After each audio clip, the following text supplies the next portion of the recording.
Narito po tayo sa kagubatan at naghahanap ng mabibitagang tigbalang. Kung wala mang tigbalang kahit kapre o kung ano-ano mang kababalaghan, tingnan ninyo kagubatan ito.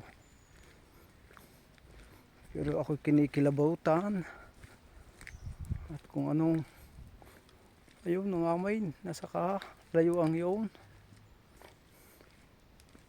Paano tayo makakabalik? Natigbalangan na yata tayo. Oh my gosh. Amuyin mo ang daan ha, Teddy. Para tayo makabalik. O yaw po, ngamin. Doon pa. Sa bahayang yun. Yun. Pero ako, bakit nga nakilabot? Baka nga may tigbalang dito.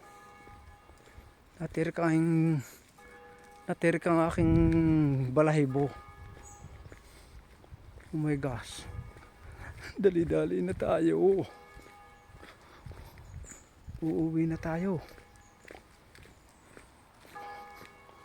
Oh, yung pa yung amain. Yaw.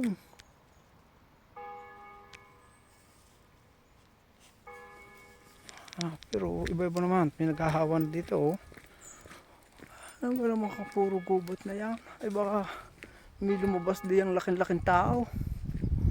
Pwede siguro minting ang pinatikaran ng mga yan. Gubot na yan.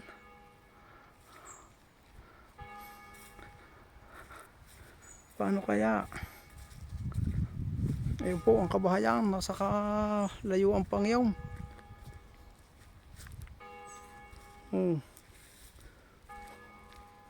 Paano kaya tayo? Baka tayo dito igulong. Yan. May naghahawa naman, oh.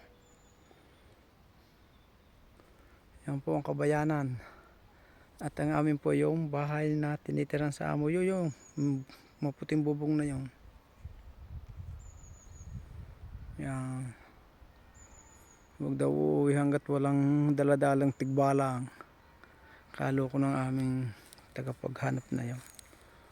Saan ka kukuha ng tigbalang? Wala kamang baliti dito. Yan. Tama na at kinikilabutan.